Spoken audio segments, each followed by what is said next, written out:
Okay, let me show you how I'm programming the Moog 1. This is totally improvised, I didn't prepare it. So let's have a look. You press compare and shift, and you have an init.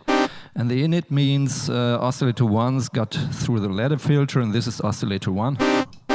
And oscillator 1 has got the possibility to choose between triangular and saw.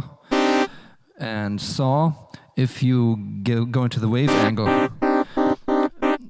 you only find it's not that radical. It's only the attack of the waves is changing a little bit. It's much more interesting if you go into triangular. You see that, and then with mix, you can go through different waveforms. And it's not like a push button. You can do it like fluently, go through there, and if it's a pulse, you can also change the width of the pulse and so on. So let me do something to get into it, and I will comment it while I'm doing it. So I put on the arpeggiator, say hold here, and here it goes. And this is oscillator 1. And as I've told you, I can go through here, go into the mix.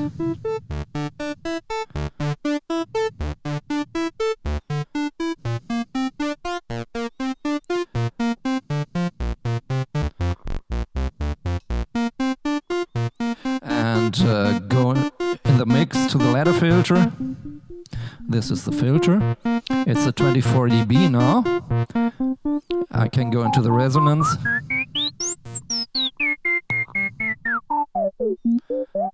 Go out of it and choose different 18 dB, 12 dB, 6 dB, which is 6 dB got most energy. It's also got a high pass filter. That's not going into self resonance, of course.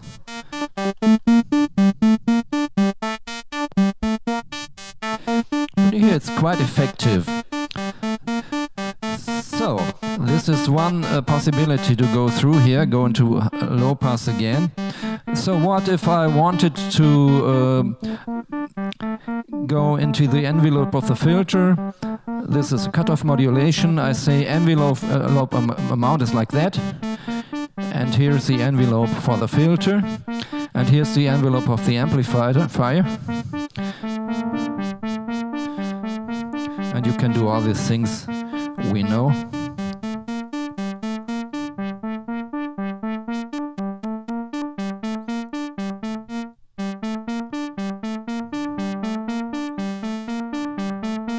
Play with this decay, sustain, release, and whatever.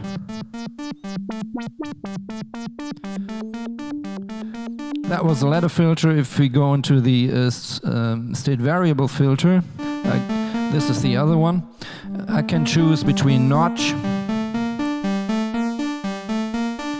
a band pass, a high pass, a low pass. And if I choose both, I activate them both. I can say if they gotta be parallel or serial. I can go in there and I can link both cutoffs. So both filters are linked now.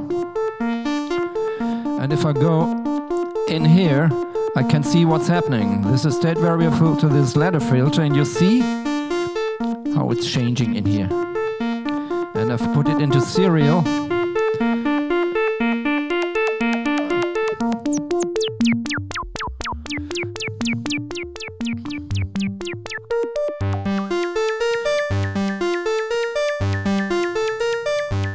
So I put in another oscillator, oscillator 2, put them also into state variable and ladder, both.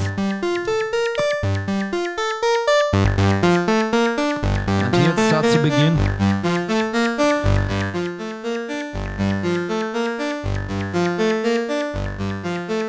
Also the angle, triangular.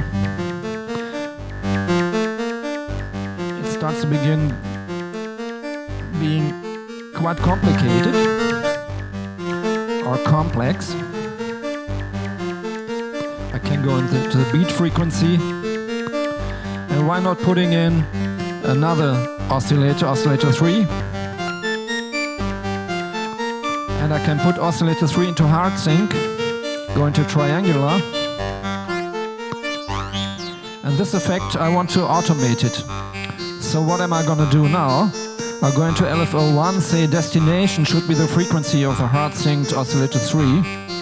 And here I can choose how extreme it should be in percentage. And here I can go into this sine wave or different waveforms. So loads of opportunities here.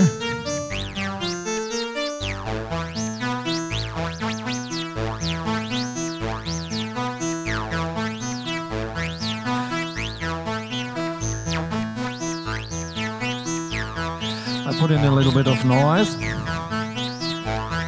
which is also through the filter here.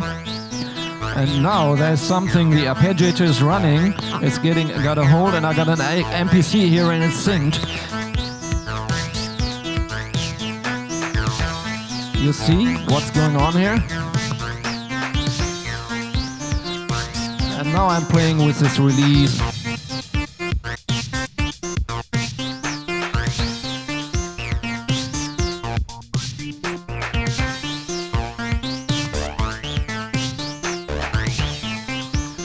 Choose a different drum set.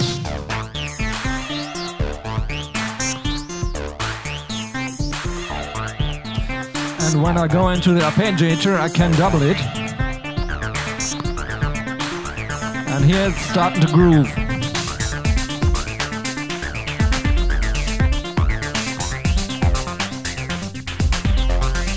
And now go into synth effects. First let's have a look, which sort of effect is it? It's a delay. The synth effect is a delay. And here we go with a delay.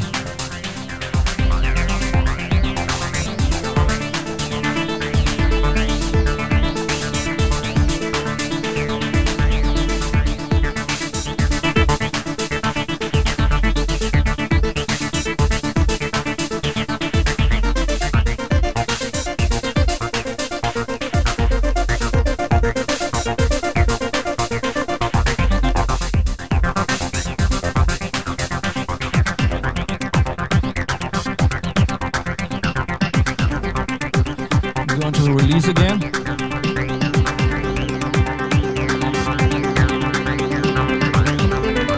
Now go into the arpeggiator, say random, over 2 octaves. And D minor.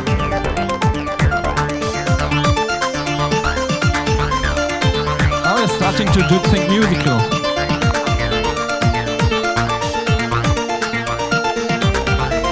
Different drum set.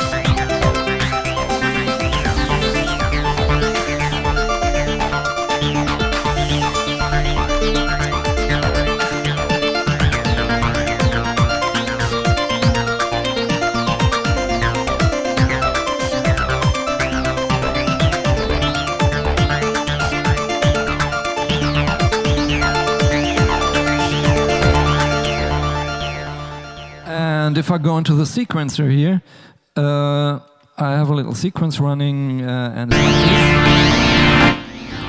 I put off the synth effect.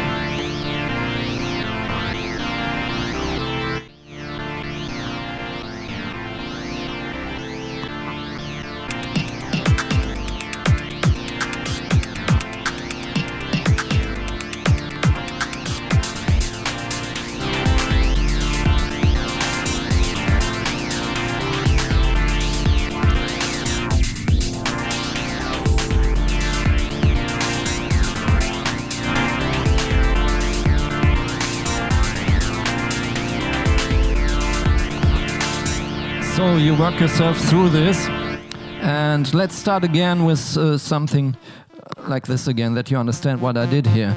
So oscillator 1, frequency is like this, do this, take a triangular wave, put in a little bit pulse width. If the pulse width should be affected and should run somehow, I go into destination pulse width here and choose 20%.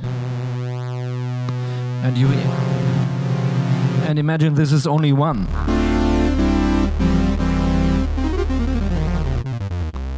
This is only one oscillator, only one oscillator. What can we do with this one oscillator? I can go into unison. I can put in a little bit of glide.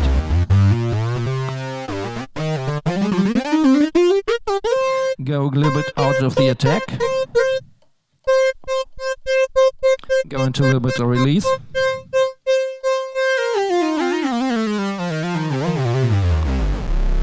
One oscillator, put in this delay again.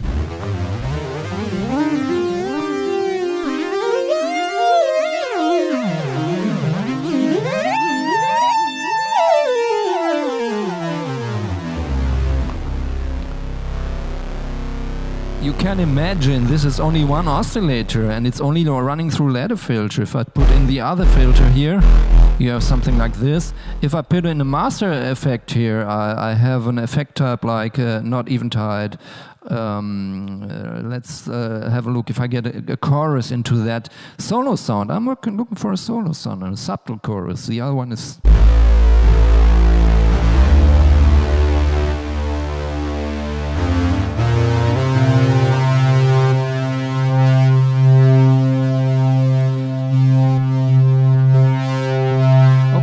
If I want to affect this cutoff with this XY hold here, I just say pad X is going into this cutoff and pad Y is going into that. I don't link them. Okay, let's do like that. Minus, and then I can put in a little bit of resonance here.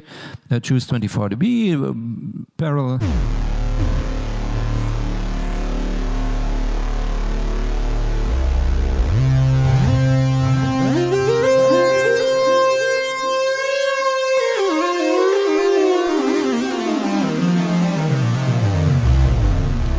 So this is only one oscillator. I put the second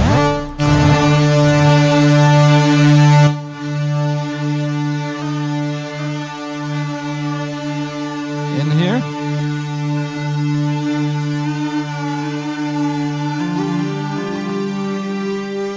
A little bit too much delay.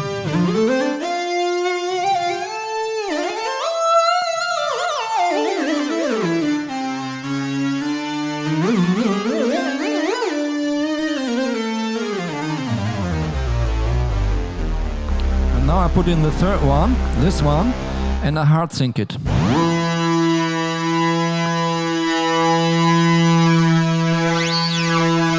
I get this distortion effect, yes. And this effect I can use LFO2, for example. Put in the frequency of the hard synced oscillator 3 and put it down. You hear this?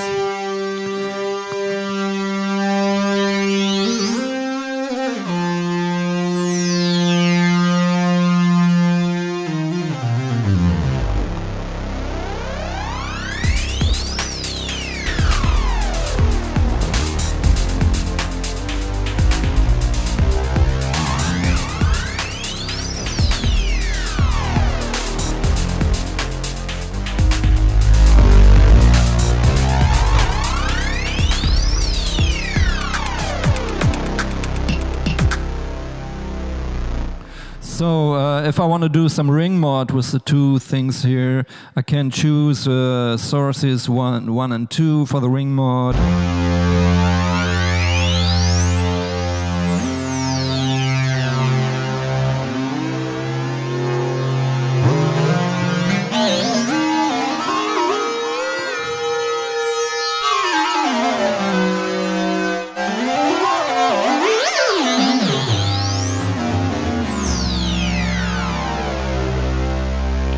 Yes, and I also can do FM if I want, go out of the ring mod here and say 3.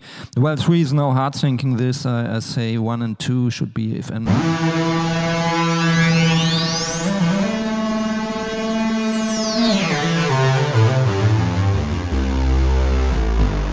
Wow, you get this Keith Emerson sound.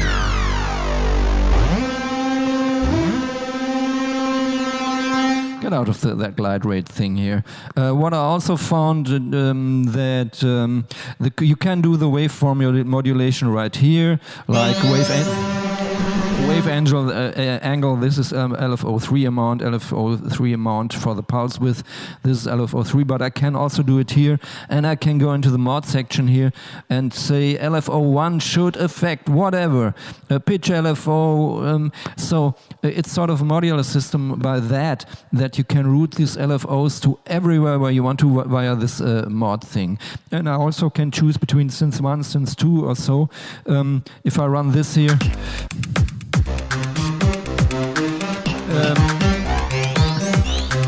if it was a sequence, I could go and let me try. Now it's in unison. I go out of an unison and put on this sequence again. Let's have a look what's going on there. This is a new sound, so I got to do a new sequence now. That's a little bit out of tune.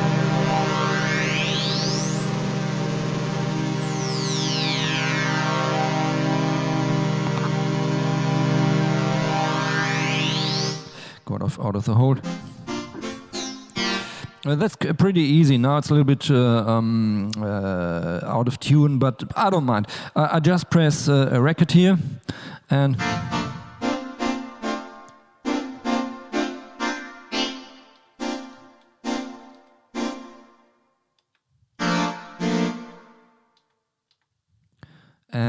rest, tie.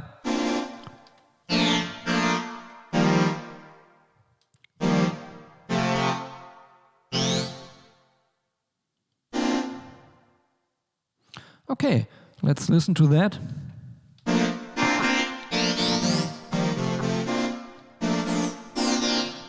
what I'm gonna do now, I go down in the Akai MPC.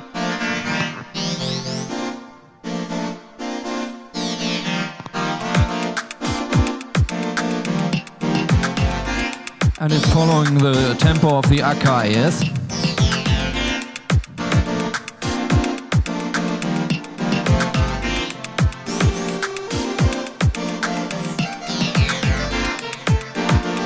I can play along with.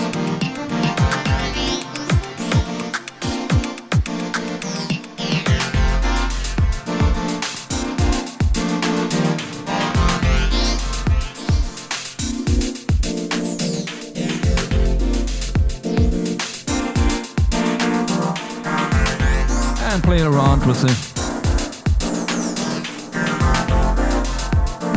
Go out of this.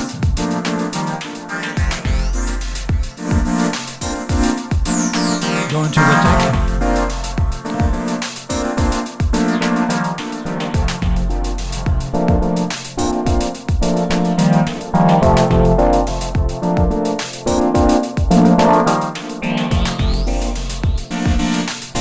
And transpose the whole thing.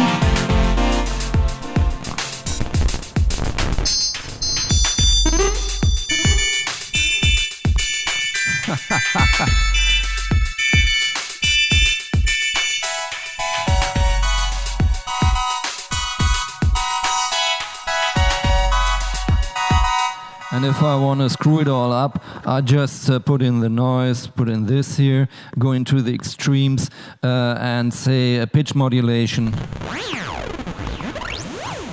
And now I'm in experimental fields here, and the noise can have an attack, can have a release. And if I put the release quite high up, I just do like this.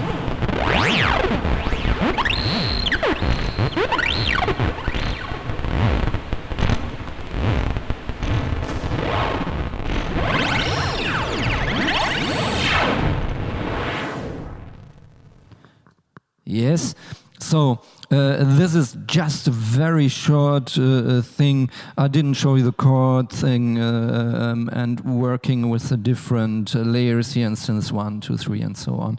Of course, there are a few things I would like to see with the next update. That's over a year now that 1.5 didn't come out, but I believe they're working on it. And all in all, this is not a synth for beginners, yes.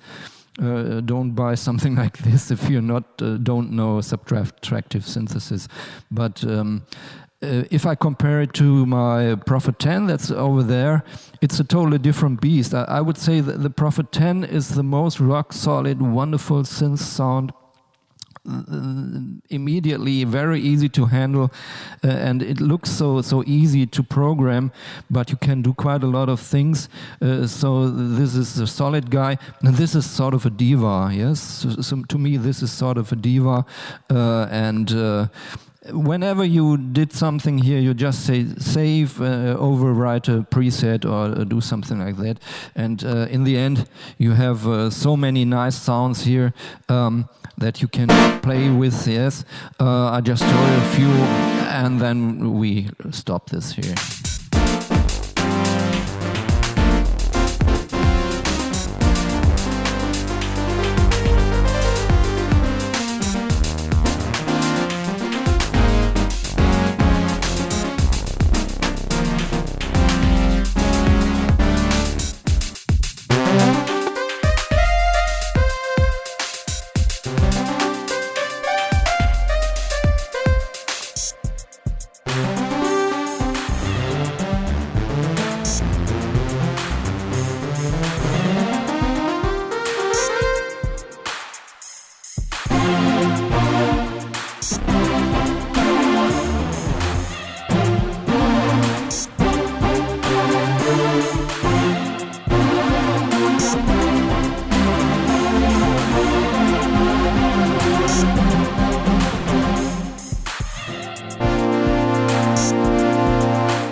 Speed it up a little bit.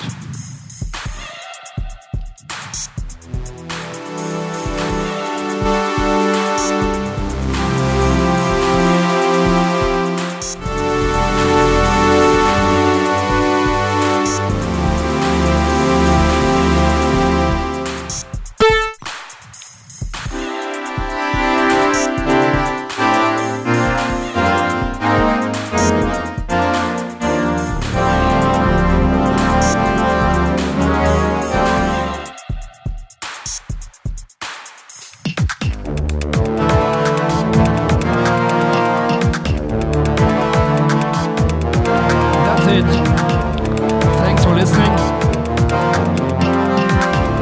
Now I spent my time on